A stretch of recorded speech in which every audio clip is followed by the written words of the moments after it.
And good morning, everyone, and welcome back to NeelyFX. My name is Michael Neely, and this is the channel where I talk about foreign exchange trading, prop firm trading, and more things like that, and hopefully making money doing all those things.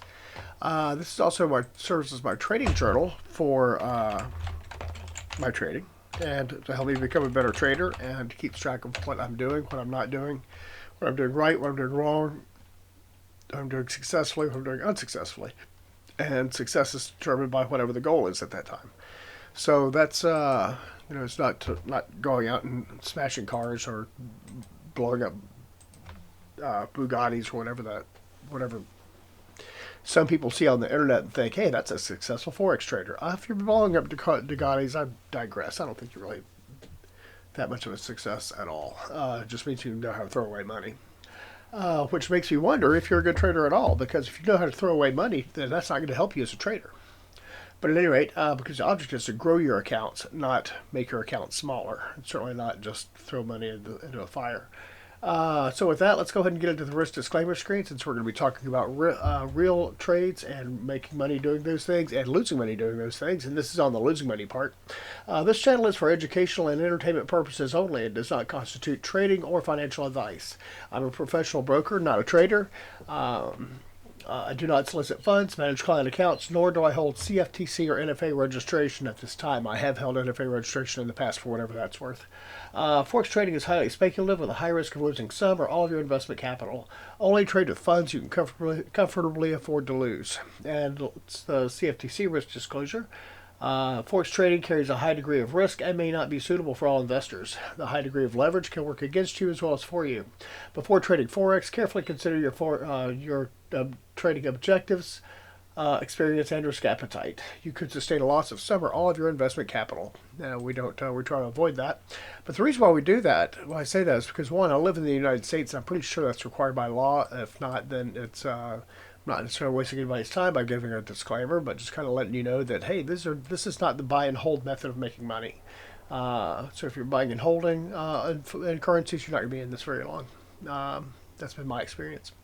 Ooh, look at that. It's kind of perky. So with that, let's go ahead and get into some trading stuff. All right, let's start off with the dollar index. A good place to start. First, let's look at the news. I'm sorry, let's back up a little bit. The news we had today that came out, that's a couple hours ago, we had the English rate coming out. The Bank of England put out their official rate. They held at 3.75%. And then the Bank of Europe, the European zone, Eurozone, I don't know what you call it. But anyway, those guys in Munich decided to come out with their new rate today. And it stayed unchanged as well. A lot of talk about it. Right here, we see Lagarde has got some sorts of flags. ECB is still in a good place. The European Central Bank, inflation in a good place. ECB decision was unanimous. It doesn't sound like they're really. So they're not being hawkish or dovish. They're just being middle of the road. That's kind of what Europe does anyway. Let's see. Here we have the unemployment numbers. They're supposed to be, they're coming out a little hot at 231. That's really not been affecting the forex markets in quite some time. It's been hovering around that same range for 15 years now. Excuse me. So, excuse me, still a little bit under the weather. So that's what we've got going on there. Job hold, has that been done yet? No, it's still pending. So we'll see what the job openings look like at 7.25. According to Twitter, the AI is crashing through the floor and will soon be replaced by something else, but then that's AI. That's what AI does. As far as the currency, pardon me, that's what X does. Social media does. Pretty much giving the keys to the asylum to the inmates. Currency strength meter right here. We have the pound on the very bottom. We have the dollar somewhere in the middle, and we've got the Japanese yen way up here. Right below the euro and the Swissy. So I guess a lot of talk out of the ECB has propelled the euro to new heights or something like that. So let's get in here to the DXY. Now we'll get into the DXY and see what's going on. As far as the DXY goes, we have this stuck right in this middle of fair range. fair value range. Also, you may notice my chart looks a little different without a bunch of lines on it. I accidentally erased my layout today, so that any past work I'd done in the past is gone. So I'm going to have to put that back on there as we see it, or as I see fit. It will clean up the charts a little bit, but I do have the Bollinger Bands back on there, RSI and ATR and MACD. For my indicators for choosing new ranges, as well as fair value gap from Luxalgo. That's what those red blocks are. So it's stuck right in the middle of a bunch of selling bearish fair value gap. So, and it's starting to form a little doji. Don't know if that's going to continue. It's got plenty of time to go and the New York trading session to go. So we'll see if the DXY holds there. It probably won't. Then again, it might. Who knows? Let's see. European. It's not my job to predict the markets. It's my job to take advantage of the markets as they move. So the euro versus the pound. No, if I could predict the markets, then that would make me probably doing something wrong. The euro versus the Great British Pound. Again, euro is taking the lead on the pound. So it's gone up with the full width of that one deviation 20 period Bollinger Band that I have in the middle, and might be getting into some oversold territory, overbought territory rather. But it's never mind. RSI is way down here at what 54. That's definitely not overbought. It's got a ways to go before it's going to be overbought. Probably up here around. So look, next selling point looks like it's going to be around 87.54. Right now it's at 86 or 87 flat. So got a ways to go. Euro versus the dollar. Going through the roof? Nope. Just kind of sitting there. It's right there in the middle of the. Really, it looks like it's starting to form a really tight range right there between 118 and 119. And that will make for some difficult trading. As you can tell, yes, I'm still under the weather a little bit. I don't know what's going on. Pound versus the yen. Looks like we're in sell-off territory. This is, again, the carry trade not unwinding. This is not what unwinding the carry trade looks like. Unwinding the carry trade kind of looks like this. Or it's not intervention either. So this is intervention. It's what intervention looks like. I think this was intervention, on the October 2022. 151, and it came all the way down to 127. That is intervention. That is what intervention looks like. This is what intervention looks like. This, no intervention. So, carry trade unwinding, intervention, nope, not having any of those things today. That's on the weekly charts, by the way. That looked like a 27.51 to 27. That's a 2,400 pip run. In a matter of short period of time. So that's what we're looking for in order to there's just a violent move down. Like that's not even close. That's a 200 pip move.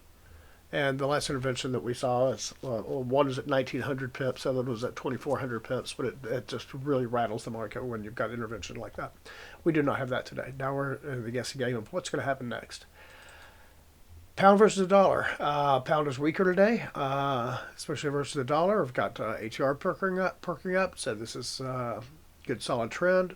Looks like it's starting to cross lines right there, which means it's time for a buying opportunity. Give me just a second. Okay, let's see if that's a little bit better. But the dollar, pound versus the dollar looks like it might be time for it to perk up and turn around a little bit. Pound versus the yen. This is what I'm actively involved in today. I'm interested in the pound versus the yen. I like the opportunities that are involved with that today, and looks like we've got some. So let's kind of fair value range this and look at the quote fair value range. I'm not real wild about the fair value range. I'm still kind of old school as far as that goes, but there are a lot of other opportunities in here. For example, we've got that is almost a turnaround candle. Get pretty close to being there on the 4-hour chart. That's where I really like to see a lot of my stuff. My next moves is on the 4-hour chart. Also have a fair value gap coming down here at 212.39, but I don't think it's got the what it takes to get down there.